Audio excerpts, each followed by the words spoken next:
Okay, guys, we are going to do 5-5. I have notes for you that hopefully I already handed out to you.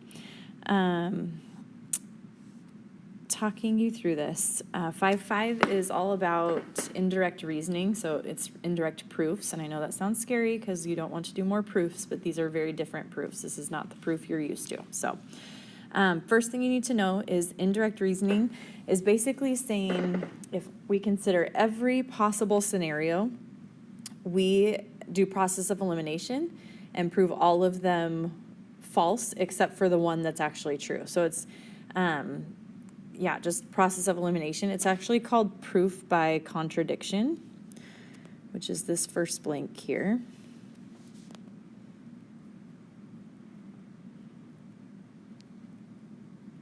Proof by contradiction. So basically what happens is you're trying to find contradictions to prove that something works.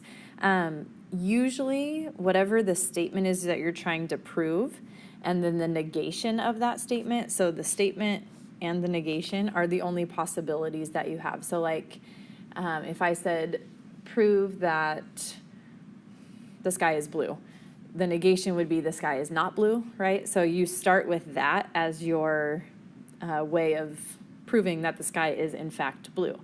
So let me walk you through the 3 steps. The first step, and this is a word that needs to show up in every single one of your first steps, is you assume, just temporarily, for a minute, you assume that the opposite or the negation of whatever it is you're trying to prove is true. Okay, so for just a short time, you assume the opposite. That's an N, sorry. Your second step is you show that the assumption leads to contradictions.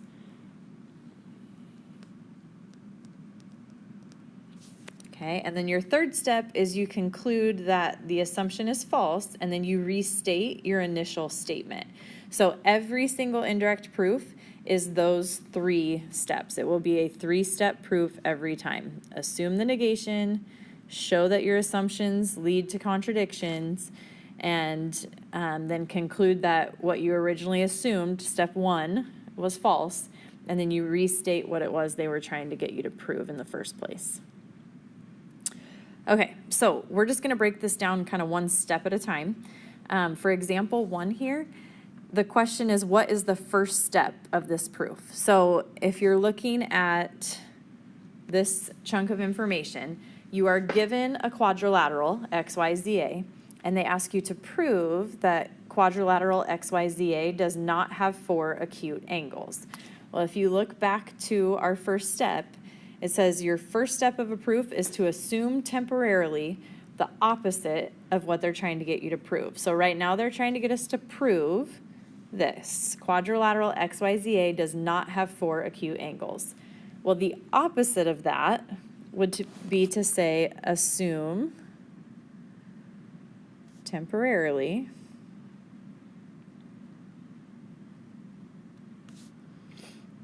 that quadrilateral, XYZA. Okay, so right now it says does not have 4 acute angles. So we're going to say assume temporary that quadrilateral XYZA does have 4 acute angles. Okay, so you're assuming the opposite.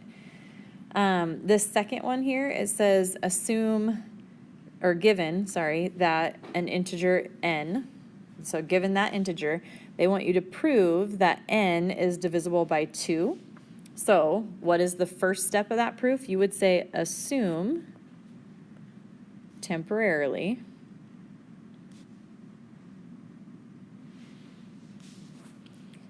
n is not divisible by 2.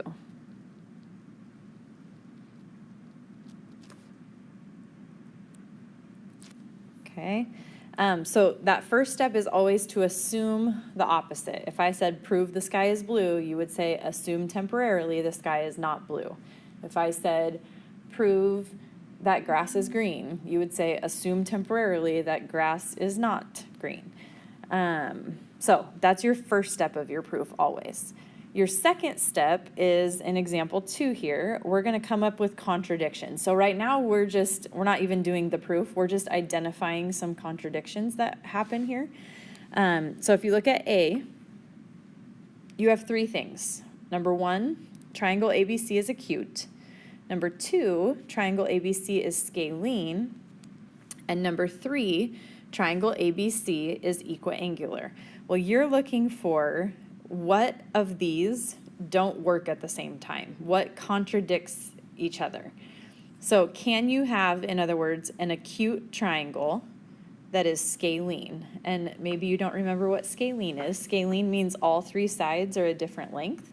So can you have a triangle where all 3 sides are a different length and all the angles are less than 90 degrees? That works. Okay, so 1 and 2 are not contradicting. Sorry, that's my phone.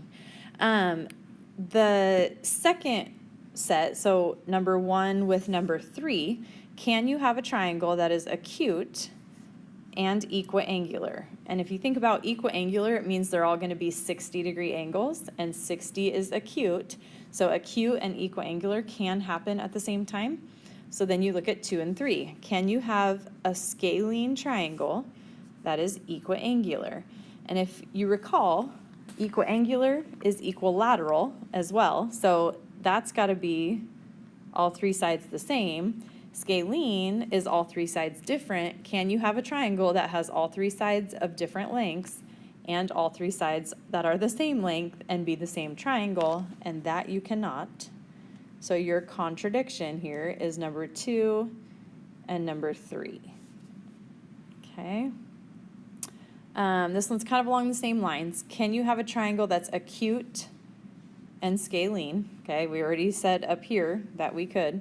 Can you have a triangle that is acute and obtuse? And acute means all 3 angles are acute. Obtuse means 1 angle is obtuse. So that cannot happen. So that means that number 1 and number 3 contradict each other. Okay, so when you're looking for your contradiction, that would be it. Okay. Okay, so we are going to do one full proof, just one of them. We don't do a lot of the full proofs in general. So we're just going to go through one and call it good. I have one little example beyond that, but here is just us walking through an indirect proof, okay? So they will give you some information. So it says, given that 8 times x plus y equals 48 and y does not equal 2, okay, so we have those 2 pieces of information, we need to prove that x does not equal 4. Okay, well, we said at the beginning, your first step is always to assume the negation, the opposite of our whatever it is they're trying to get us to prove. So here it says x does not equal 4, so we're going to say assume temporarily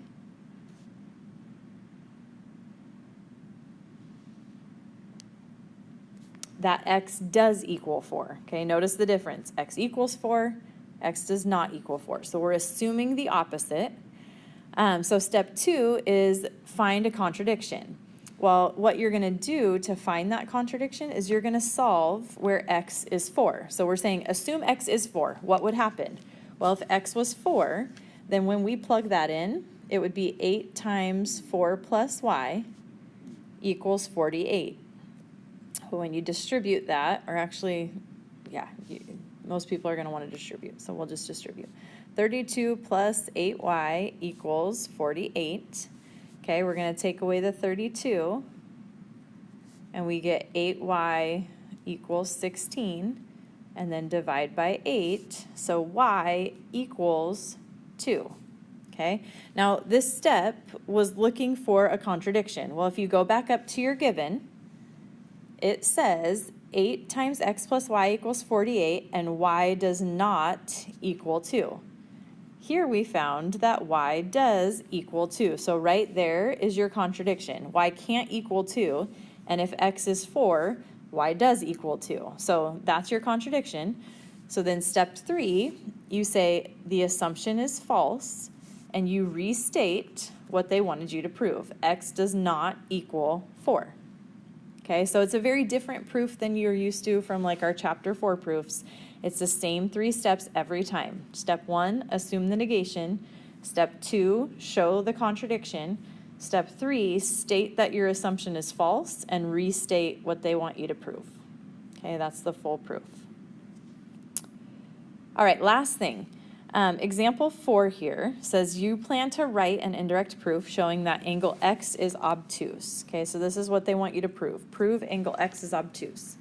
In the first step, you assume temporarily that angle X is acute. Okay, and so for our first step, this is right, assume temporarily. What is wrong with saying assume temporarily that angle X is acute? Well, the issue is it's not the negation of angle X is obtuse because we're missing a right angle or a straight angle. Okay, we've just overlooked some things. So instead, what you should have said is assume temporarily. And maybe you have figured this out already. But the negation of angle X is obtuse would just be to say angle X is not obtuse. Okay, so this is what it should be for the first step. If you did this, you'd be overlooking, a right angle or a straight angle. So then you're not covering all of your options. Okay, that is it.